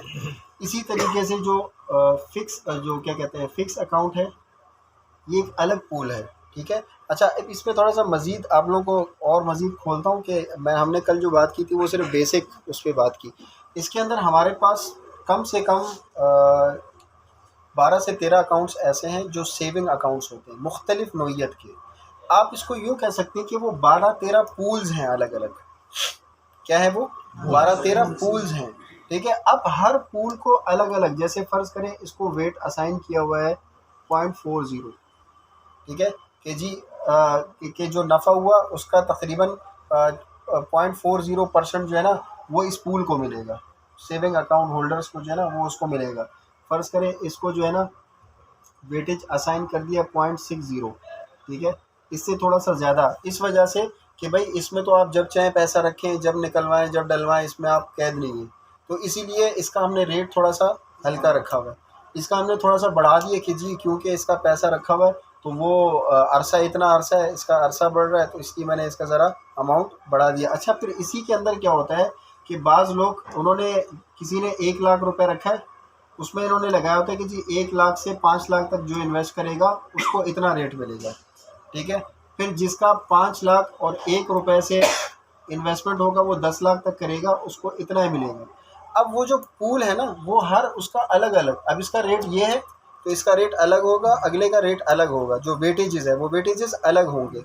اب جو بھائی نے سوال کی کہ فرض کریں میں نے سیونگ اکاؤنٹ میں پیسہ آج ڈپازٹ کیا، میرے میٹر آج سے چل پڑا، تو یہ کیسے پاسبل ہے؟ دیکھیں، شریعت اور شراکت داری کا اصول کیا ہے کہ مثال کے طور پہ اس بھائی نے مجھے 100 روپے دیے، اس بھائی نے 100 دیے، اس بھائی نے 100 دیے، یہ تینوں پیسے جب ملیں گے نا 300 روپے، تو یہ نہیں کہہ سکتے کہ میرا اچھا ان تینوں میں سے میں نے کیا کیا، ایک جگہ انویسٹ کر دیا، دوسری جگہ انویسٹ کر دیا، اب 2 جگہ سے نفع آیا، ایک جگہ سے فرض کریں 10 روپے آئے، ایک جگہ سے 10 روپے آیا، تو کیا یہ بھائی مجھے کہہ سکتے ہیں کہ یہ جو 20 روپے ہیں یہ 20 سارے میرے، 20 میں سے 10 روپے میرے کیونکہ اس میں 100 روپے میرا لگا تھا، اور یہ بھائی کہے کہ نہیں اس میں جو میرا 100 ہے 10 روپے اس کے اگینسٹ آئے تو لہٰذا 10 اس کو دے دو، 10 اس کو دے دو، یہ بھائی بولے گا بھائی میرے والے کدھر گئے؟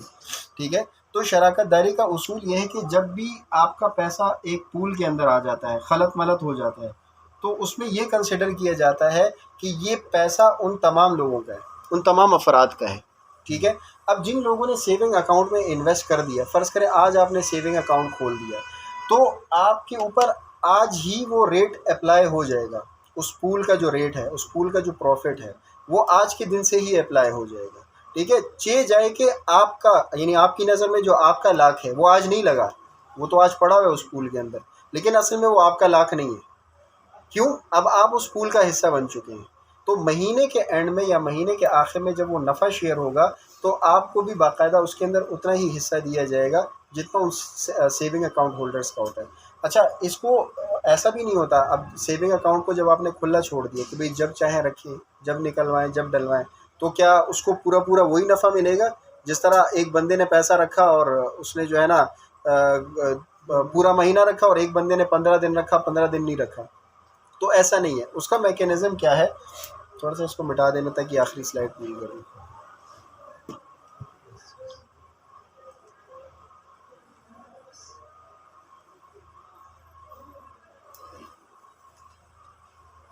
جیسے ایک مثال ہم نے یہاں ایک کوٹ کی تھی، فرض کریں ایک بندہ ہے، اس نے اپنا مہینے کے شروع میں 12,000 روپے جو ہے نا اس نے 15 دن کے لیے رکھا،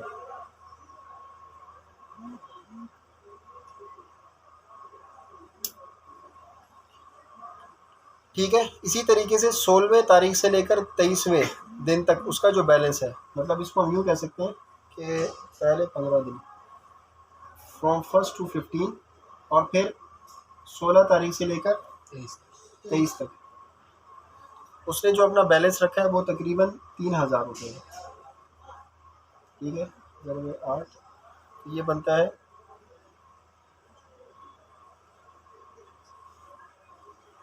اچھا 16 لاکھ، ٹھیک ہے۔ اچھا، پورے مہینے کا روزانہ کا بیلنس کا مجموعہ، اب اگر پورے مہینے کا اس کا بیلنس نکالا جائے کہ جی ان کا اوور آل مجموعہ کتنا ہے 18,04,000، یہ اس کا ایک مجموعہ ہے ہمارے پاس۔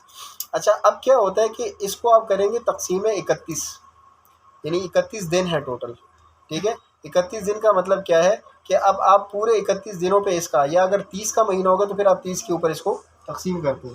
جب یہ ہوتا ہے تقسیم 31، تو اس کا جو اماؤنٹ آ رہا ہے وہ ہے 58,194، ٹھیک ہے۔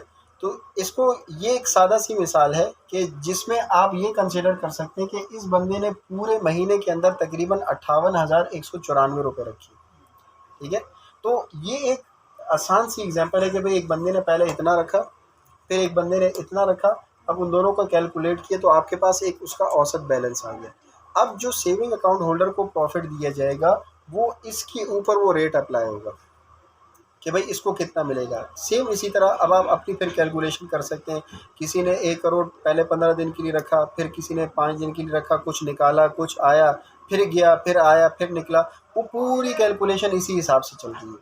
اب مہینے کا اس کا جو بھی اوسط بیلنس یا ایوریج بیلنس رہے گا اس کے اوپر وہ اپلائی ہوگا کہ جی اب اس بندے کو کتنا پروفٹ ملنا ہے، ٹھیک ہے۔ حالانکہ اس بندے نے آج سے 1 لاکھ روپے لگائے، لیکن بظاہر وہ 1 لاکھ اس کا انویسٹ کہاں ہوا ہے، وہ تو اس کے اکاؤنٹ میں پڑا ہوا ہے، ٹھیک ہے، وہ کہیں لگ تو نہیں رہا، لیکن وہ اصل میں لگ رہا ہے، وہ اس پول کے تحت جہاں انویسٹ ہو چکا ہے اس کا جو نفع آ رہا ہے۔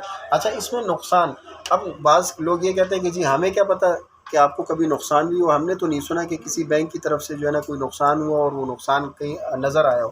تو ہوتا کیا ہے کہ جیسے میں نے ابھی اگزامپل دی کہ 3 بندوں نے 100 روپے جمع کیے، ٹھیک ہے.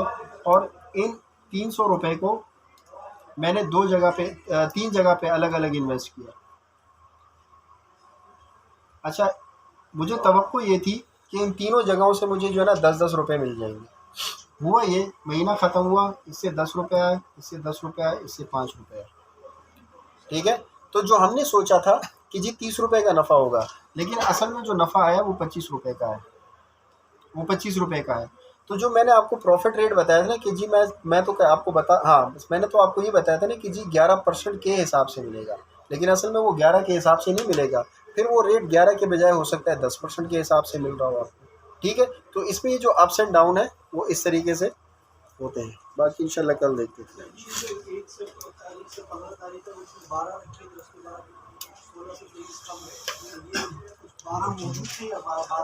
موجود ہیں اسی لیے